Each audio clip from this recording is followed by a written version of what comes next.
Yeah, there's a beer license. There we go. All right. All right, so, and then I think the last thing that I think you should consider in your policy, how many people use outsourcing at all in your software development? Okay, so this, yeah, well, this is really important, right? Because you can have a policy. It's hard. How do you extend your policy to the outsourcer, right? That's becoming more and more of a problem, especially if you're going offshore, right? Most of they take what we paid them to do and reuse it with other customers. Well, you're also, yeah, it's possible you may get something they did for someone else. It's also possible you may get something that's open source and you don't even know it's open source. So if you haven't done this in your policy, your outsourcing contract should explicitly require disclosure of open source. You should ask the question and you should get disclosure. And you should require, sort of an agreement that it matches your policy, right? We've also had customers who have started to request and require warranty and indemnification if they violate terms of that contract, right? So that I'm maybe getting to legal advice there, and maybe there's remedies in there, right? And the number one thing I would recommend for outsourcers, scan the code when you get it. Run a scan on the code, get an inventory list, because either they do it and they give you the code with the seal, you do it, or you get a third party to do it, but you should be doing it. You should be inspecting that code. And the other thing I'd recommend along that process, do it early. Maybe provide them a repository that they could work from with open source if you have one. I don't know if maybe some of you are that far along, but once you do, you'll end up with a pretty standard set of projects that you use over and over and over and over again, and there's really no reason not to share that with the outsourcer. You give them some tools to start with, they're more likely to do that. And make sure when they deliver the code, you get the final list. And another way, if you're a little uncomfortable, we've had people start to do things like spot audits, where at a QA milestone, you want to scan basically sooner than the final delivery. So you get it at other points in the process, so you can match it up with your policy. Okay, so now that I bored you to tears, I have time for a few questions, comments, thoughts about becoming a good citizen. I think a policy is a piece of it, understanding your licenses, tracking your usage, sort of scanning code involving legal in your open source business review, and making sure your outsourcers are looped. Yeah, I'll post them on SlideShare. I have a card up here if anybody wants to ask me a question or send me a follow-up, whatever. We're available. Thank you all for coming. Yeah, go ahead. The Verizon example? Yes. Next to my slide? Yes. I don't really get that. Where did that come from? And go back to, so this particular case had to do when Verizon bought Cisco bought well, let me give you maybe be a better example. Cisco, remember when they bought Linksys? All right, so they were sued because of the BusyBox contamination in Linksys, and they had no warranty in the acquisition, so basically they ended up with all of the liability, all the downstream liability. So a similar situation happened with Verizon. Was this recently? No, this was about 3 years ago with Verizon, and the name of the company that they acquired escapes me. Was the same problem. They acquired a company, they had a violation after the fact. There was no warranty indemnification passed down as part of the acquisition, so they ended up getting stuck with the downstream liability. Did you have a question? Yeah, you touched on usage and distribution of OSS. I'm wondering if you have any thoughts on policy in regard to contributions to the community. Yes. So in our enterprise, for example, Yes. we do have a policy, and I'm wondering if it's the correct one and how we might modify it. I guess it was one of the things here, so I didn't really touch necessarily on it, but your policy should state, do you allow that?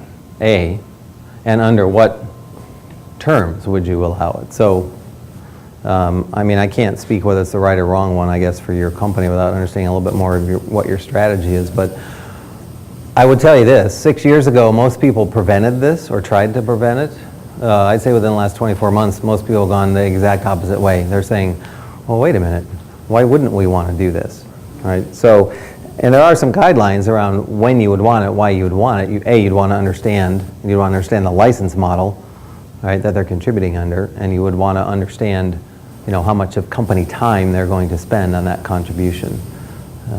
But we would be I mean, if you'd want to share a little bit more detail, maybe offline, I'd be happy to give you my 2 cents worth. But as it relates to putting it in a policy, I would strongly suggest you do put it in the policy so you explicitly state it to your developers. It's a recruiting tool, actually. I mean, we found it's a recruiting, people like being able to work on open source software. The best developers, at least in my experience, you view this as a very, very positive thing. And if you allow them to do this, you're going to get way more than the 70% you saw writing code in their off hours for you. So we're a very big fan of it. But yeah, you may want to make sure your HR policies align with your open source policies. Yep. Because if you make your employees sign an agreement that basically says you as the company own all of their IP. property, Yeah. whether they're doing it on company time or off company time, because a lot of companies still assert that. Yep. And it's a standard thing that people sign when they come on board. You may have an open source policy, but I guarantee you a lot of lawyers will enforce the IP. They would, and we've actually worked with some companies who developed a rider. And so if you get pre-approval and you list the projects that you're working on, those can be excluded from your protections. And then you're talking about the inventions and can't remember what it's called, but that document. All that IP. Yeah, all that IP document. Yeah, IP inventions doc. So in that scenario, if I contribute, where does the support maintenance cost under? To the person who contributed or the original owner of the open source?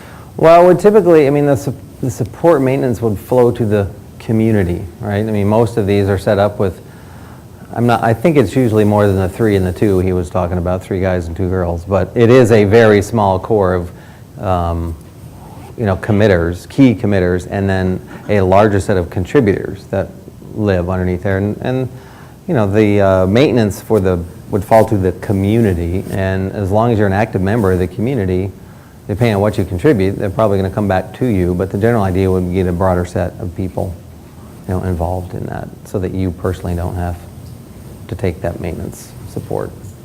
So, and there's not a requirement that you stay connected, in most of these projects anyway, there's no requirement that you have to, you know, commit your services to fix any bug everybody ever reports back to. And the community also, by the way, doesn't have to take your contribution.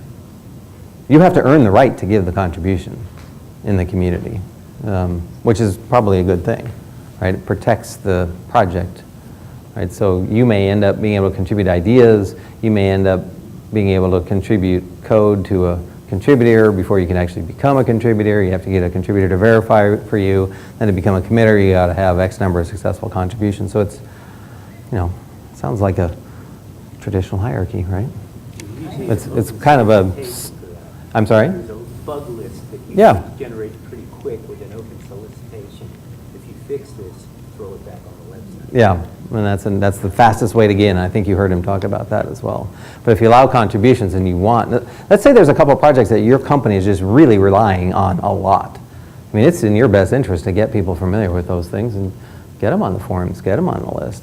They can jump on a few of those bugs too. We also done that, by the way, on behalf of some of our customers. They don't want, some of our customers do not want contributions made publicly in their name, right? So we will make an anonymous contribution back to the communities. We have connection to 600 different communities, so we can take a contribution on behalf of a customer, help them get it vetted. We have really good relationships with all these communities, and we'll vet it. We'll make the contribution on behalf of people if they're interested in that as well. That's becoming less and less as people are more comfortable with, you know, putting their name on these kinds of things. So it's, you're laughing at me. So. Yeah, well, they are. I mean, you can't keep it out. I mean, you have it, whether you think you do or not. An average inventory that we run on a scan, 225 packages we find on an average scan. You've got it, and so you might as well embrace it. It can help you, in certain business circumstances. And I guess the way to become at least in my view, a good citizen is just put the rules down. I mean, most people want to follow the rules. Not all of them, but most of them. And if you put a little controls on the back end, if you scan and sort of track, make the rules clear, just like anything else. If people don't know what they're supposed to do, they're not going to do it. So there's a lot of detail there, but it really is, if you start small and you know your business drivers and you frame a few guidance points to your licenses and your projects, you'll be, and the great part about it is you can get it wrong. It's the open source way, it's agile, right? You can change the policy, test it, change it. That's good. People will like that. Will be active. So that's our experience. So. I hate to cut it short, Steve, I'm sorry. Yeah. It's about 3:05, it's actually about 3:07. Oh, I'm supposed to let them go. 3:15 for the next session, so. hop Sorry. outside, do something. Thank you all. Appreciate your time. Stephen, thank you. Thank you.